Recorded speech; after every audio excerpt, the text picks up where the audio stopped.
첫 번째는 이제 고칠 시간이 있다. 이거 완전 럭키비키다 이런 얘기입니다. 근데 이건 맞죠. 예. 1라운드를 했으니까 좀 하다가 약간의 수정을 할 거야. 네. 저 처음이잖아.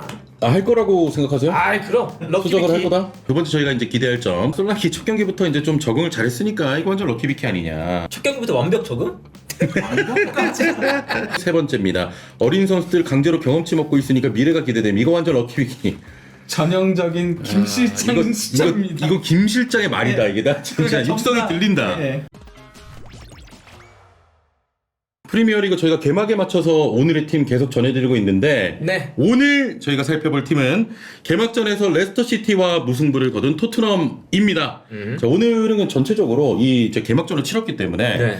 조금 개선돼야 될 부분이 어떤 건지를 좀 중점으로 오늘 토트넘 살펴보도록 하죠. 자, 그래서 지금부터는 이제 토트넘의 약간 전술적인 문제를 포함해가지고 어떻게 좀 개선점을 이야기를 해봐야 될 것 같은데 어제 뭐 이제 점유율뿐만이 아니고 뭐 코너킥이라든지 패스 횟수 등의 뭐 각종 지표가 굉장히 좀 좋았고 그럼에도 불구하고 경기는 좀 무승부로 끝났는데 일단은 약간 좀 우측 윙의 문제도 좀 있는 것 같아요. 뭐 약간이 아니라 나는 오른쪽에 대한 심적인 문제 같아. 예. 오른쪽이 많이 죽었죠. 지난 경기는 특히나 좀 그러니까 뭐 존슨도 좀 그 부정확한 플레이들이 많았고 예. 거기다 이제 파페사르까지 조금은 부진하면서 그러다 보니 전반전에는 왼쪽 측면 공격 비율이 무려 51%까지 나왔었거든요. 왼쪽 측면으로만 공격이 계속 전개가 되는 모습이었어요. 그러니 상대도 그걸 읽고 왼쪽만 막는 거죠. 네. 그런 장면들이 반복되긴 했었죠. 여기 좀 오른쪽 좀 어떻게 보세요? 좀 어떤 선수가 나와야 될 것 같고 좀. 오른쪽에 쿨루셉스키나 이제 존슨인데 네. 이게 그 어제 경기도 보면 명확해요. 포스테콜로 감독이 원하는 거. 발 빠른 선수. 네. 그래서 후반전에 쿨루셉스키 중앙이고 베르너가 오른쪽이었거든요. 왜 그렇게 했냐? 중앙에 선수들 모아놓고 달리면 찔러주고 컷백. 이거를 진짜 병적으로 좋아해요. 이거는 셀틱 때도 마찬가지고 요카모 때도 마찬가지라서 예. 좁히고 달리면 측면에서 빠른 선수가 컷백하기. 이거를 계속 원하는데 근데 존슨이 안 풀릴 땐 또 엄청 안 풀리다 보니까 거기서 이제 문제가 발생하는 거죠. 네. 그리고 어제 베르너도 이제 오른쪽에 두니까 이 선수가 접고 들어가는 건 전혀 못하고 치고 달리는 것만 해요 무조건. 근데 다 이제 그걸 알아요. 얘네가 치고 달려서 컷백하는구나. 근데 약간 읽혔다고 봐야 되지 않을까. 네.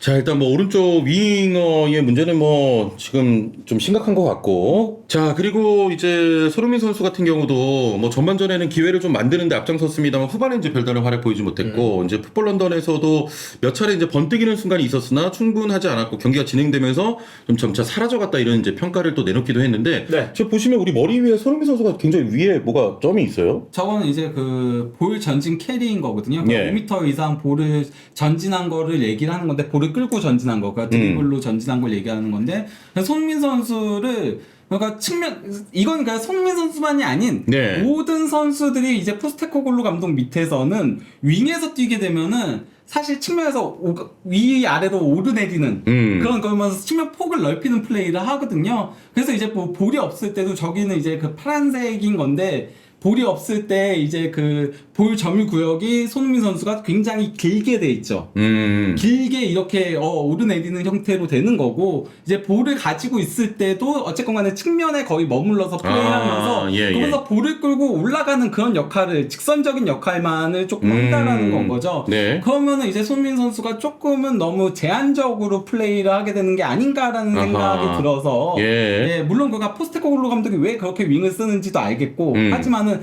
사실 우리가 아는 손흥민 선수는 접고 들어와서 그럼요. 이거에 좀 강점이 있는 선수잖아요. 네. 그러면 이것도 조금은 살릴 필요성은 있지 않을까? 그런 생각입니다. 손흥민 선수가 좀 측면 끝에 좀 많이 머물던데 네. 차라리 우도기를 조금 오버랩하게 하고 손흥민 선수가 안쪽에서 좀 플레이하면 안 됩니까? 그렇게 해도 되는데 네. 그러면은 좀 달라지죠.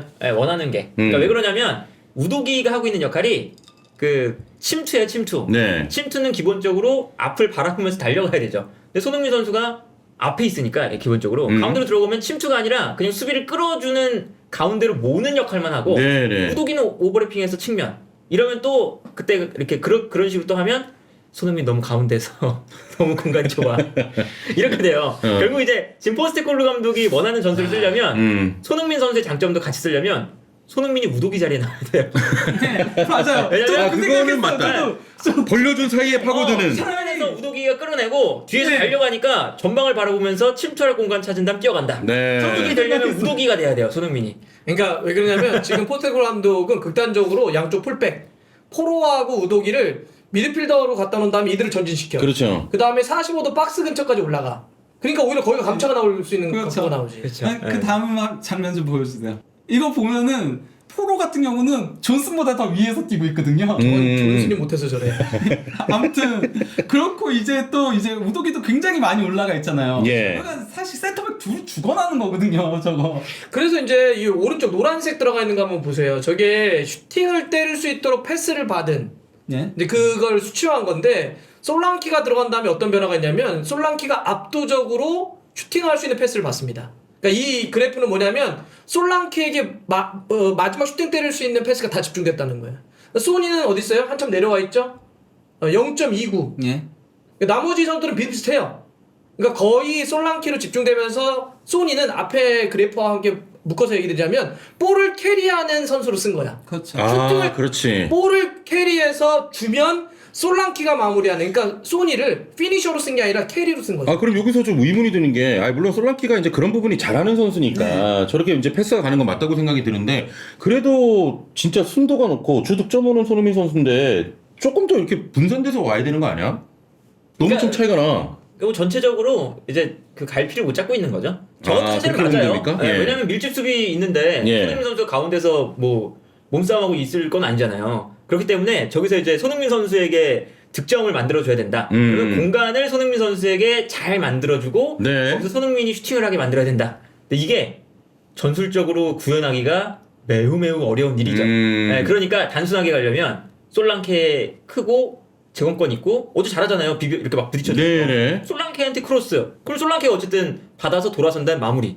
요게 되니까 조금 더 단순하게 마무리가 되면서 이제 솔랑키에게 좀 많이 쏠린 거죠. 알겠습니다. 그러니까 저 댓글로도 피니셔를 좀 셔틀로 쓴다 이런 얘기를 하시는데 좀 그런 느낌이 있는 것 같고요. 네. 자, 다음 거 한번. 지난 시즌은 기본적으로 손흥민 선수가 토트넘에서는 매 경기마다 가장 저 득점 찬스 리시브가 많았던 선수였거든요. 그러니까 솔랑키가 오니까 확실히 좀 솔랑키 쪽으로 많이 쏠렸군요. 네, 약간 좀 그쪽으로 몰아주는 플레이가 된 거죠. 음. 네. 이게 근데 이제 솔랑키가 마무리를 짓게 되면은 그래도 아무래도 상대 수비도 솔랑키 쪽으로 좀 쏠릴 가능성이 있고, 그러면 이제 손민 선수한테 기회가 나오겠지만은 어제처럼 그게 안 되면은 이두저도 아니게 될 수 있는 거인 거죠. 네.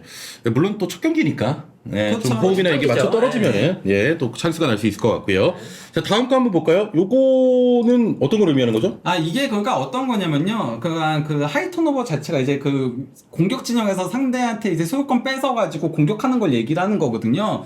근데 토트넘이 이런 걸 잘하다 보니까 10대 5로 레스터보다 2배 더 많긴 해요. 근데 문제는 레스터가 어제 더 효율적인 축구를 했다는 거죠. 그러면서 사실 공격 진영에서 가로채면은 바로 이제 위험한 기회로 그렇죠. 결정적인 기회로 연결되는 거잖아요. 네. 거기서 근데 레스터는 5번의 기회에서 2번을 슈팅으로 가져간 반면에 토트넘은 단 한 번도 슈팅으로 가져가지 못했어요. 저 별표가 슛이군요. 예, 그러니까 네. 토트넘이 어제 좀 세밀함도 떨어진 느낌이긴 했어요. 좀 그러니까 뭐랄까 약속된 플레이하던가 이런 것들이 제가 봤을 때 어제 그 공격 패턴 중에서 가장 위협적인 공격 패턴이 나왔던 거는 레스터에서 한번 나왔던 그 비카리오가 환상적인 선방으로 나왔던 그거 있잖아요. 그러니까 코르도바 리드가 이렇게 힐로 내주고 보나두테가 찔러줘가지고 그 슈팅 가져간 거 막아낸 거, 그게 가장 좋았던 공격 패턴이었거든요. 네. 근데 그거 다시 한번 보여줘 볼래요?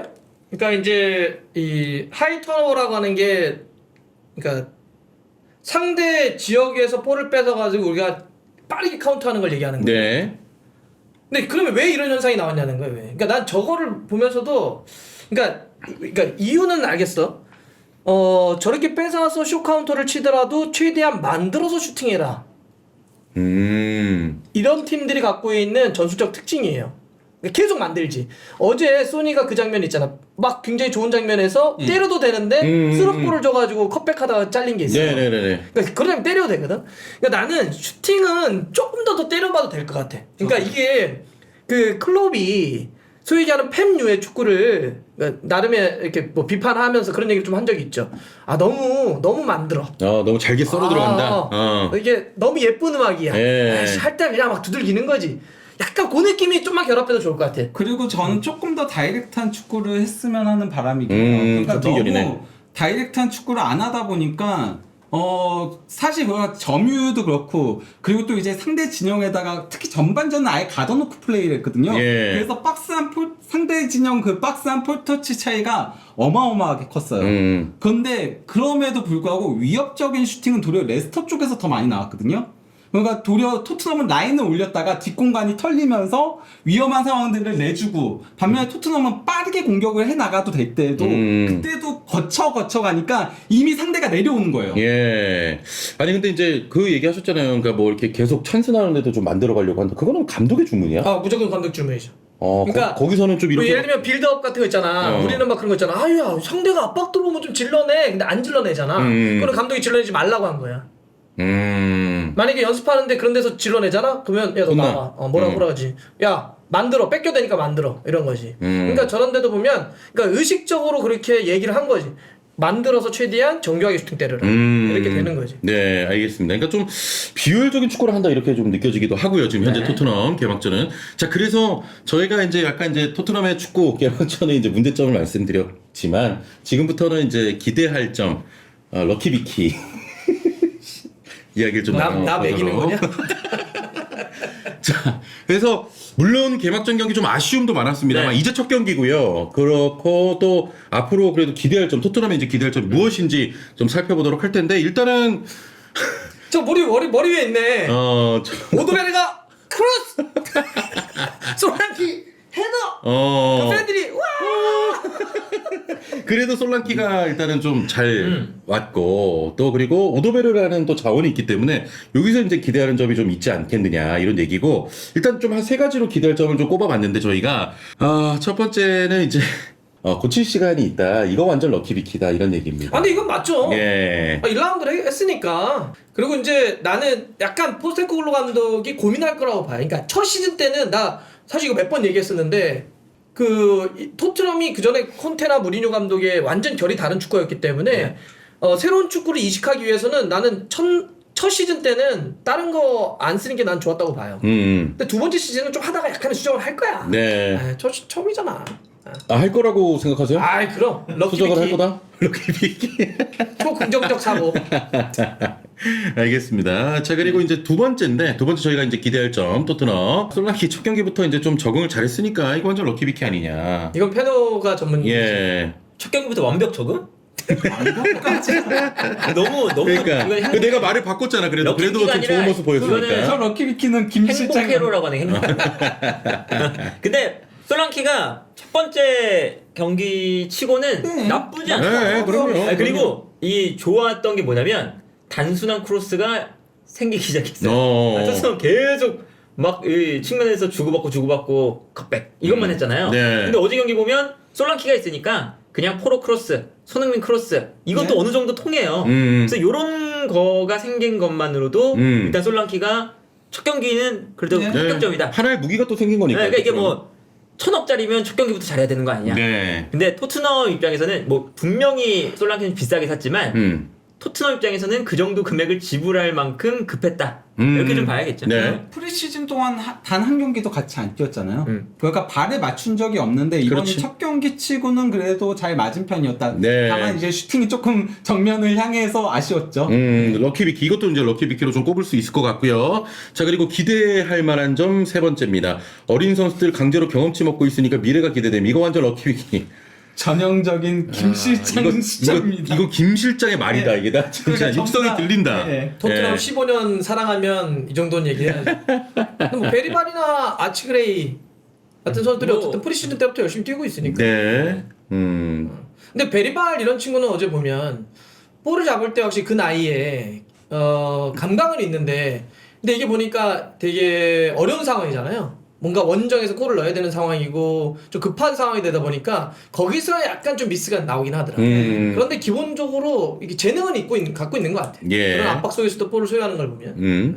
자, 일단 뭐 저희가 이제 럭키비키 앞으로 이제 기대할 점을 좀 살펴봤는데 자, 이제 뭐 향후 이제 베스트 11 한번 저희가 볼까요? 네. 그러니까 고민해볼 만한 지점인데 네. 일단 포메이션도 약간 4-3-3에서 4-2-3-1로 바꿔놓은 것도 있고 네. 네. 그다음에 몇몇 포지션 같은 경우는 뭐 이런 선수들 대신 써보면 어떠냐 뭐 이런 것도 변화들이 있죠. 포메이션을 저렇게 4-2-3-1로 한 건 수비가 좀 불안하니까 네. 원보란치 개념보다는 투보란치로 가는 게 어떠냐 음흠. 이런 고민들이 있는 거고 네. 사실 저 수비 라인과 골키퍼는 바꿀 선수도 없어요. 저기 그냥 가는 거고 변화가 있다면 미들 그다음에 오른쪽 요쪽은 좀 변화가 있겠죠. 그래서 아마 네. 다양한 생각들을 주고받으면 될 것 같아요. 어떠세요? 뭐 그러니까 일단 메디슨의 위치도 갈수록 조금씩 내려가고 있는데 지난 시즌 전반기 그러니까 메디슨이 부상당하기 전까지 좋았을 때가 최대한 그래도 박스 근처에서 플레이를 하게 했을 때가 가장 나았었다라고 생각을 하거든요. 그러니까 거기다가 이제 어쨌건 두 명의 수비형 미드필더를 배치해야지. 사실 지난 시즌에 그래서 포로가 올라갈 땐 사르가 커버가고 그냥 이런 식으로 커버를 가는 장면들이 있긴 했었거든요. 근데 최근 들어선 그것마저 조금 없어진 모습이다 보니까 다 전진을 해버리다 보니까 그래서 저는 이렇게 하는 게 더 낫지 않을까라고 생각을 한 겁니다. 거기다 네. 존슨이 사실 뒷공간 파헤치고 속도 빠르고 이런 건 알겠는데 확실히 상대가 내려앉을 때는 그걸 드리블로 뚫어낼 수 있는 능력은 없거든요.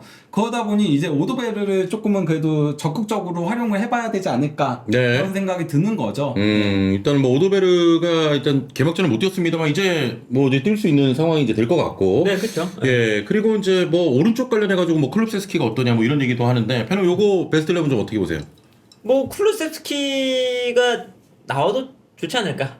어디, 오른쪽에? 오른쪽에. 네, 그러니까 어쨌든 좁은 공간에서 뭔가 만들어주는 선수는 제일 쿨루세스가 나요. 네. 공격진에서. 좀 버틸 수도 있고 좀 그러니까 하니까요. 이게 특히나 전반전 같은 때. 레스터가 정말 밀집 수비에서 내려앉을 때 네. 그럴 때는 쿨루세스키가 그냥 좁은 공간에서 투닥투닥 하는 게 존슨이 치고 달리는 것보다 낫거든요. 그러니까 이제 그럴 때는 쿨루세스키 조금 상대가 올라온다 그러면 존슨 네. 뭐 오도베르 뭐 이런 식으로 좀 섞었어야 되지 않을까. 제가 어제 그래서 클롭세스키 오른쪽 윙으로 나왔으면 좋겠다라고 얘기했는데 역시 존슨이었어. 예, 참 좋아하는 것 같아요. 같아요. 참 좋아하죠. 예. 근데 일단 프리시즌 때 클럽을 가운데 자원으로 생각하는 것 같더라고요. 네. 그렇죠. 그러니까 빠른 선수를 그냥 좋아하는 것 같아요. 이제 측면에는 무조건 빠른 선수. 네. 근데 이제 존슨은 제가 봐서는 어제도 그렇고 프리시즌 때도 그렇고 지난 시즌 때도 들어보면 안 될 것 같아. 경쟁력이 좀 떨어져. 근데 오도베르는 어쨌든 새롭게 온 친구고 역시 어린 친구니까 토트넘에서 언제 뭐가 할지는 사실 아직 글자는 못 건 느낌은 있죠. 네네. 커지면 뭐 사실 좋은 건데 어떨지 모르는 게 있어서 만약에 진짜 오른쪽이 살아나야 되는 게 오른쪽으로 어차피 지금 그냥 포스테코글루 감독이 전술에선 좌우 윙들이 벌려주는 역할을 하는 거잖아. 그리고 이제 우도기하고 포로하고 가운데로 들어가서 그쪽 타격해가지고 공격 채널을 늘리는 형태로 가기 때문에 이 좌우가 중요한데 지금 소니는 계속 벌려주고 있잖아. 근데 오른쪽이 못 벌려주니까 맞아요. 소니까지 같이 죽는 게 있거든요. 그래서 이 오른쪽 숙제가 있습니다. 근데 진짜 정 안 돼. 존스는 제가 봐서는 떨어지는 것 같고 오도베르는 아직 모르니까 그러면 다시 클럽을 돌릴 수 있죠. 그러면 메디슨 같은 경우도 저 위치에 베리발과 경쟁할 수도 있습니다. 지금 베리발이 저기 이름은 없는데 그러면은 그럴 수도 그렇죠. 있네요. 베리발이 저 네. 위치에 경합할 수 있죠. 왜냐하면 메디슨도 어제 딱 보면 상대가 공간을 열어줬을 때는 괜찮아 역시. 그런데 후반전에 딱 들어와서 압박하고 공간이 없으니까 또 절더라고. 그러니까 메디슨은 지난 시즌 때도 그랬잖아. 좋았던 시절이 있었지만 부상 복귀 후에 되게 어려움이 있었거든. 그러니까 메디슨은 아직 좀 모르겠어.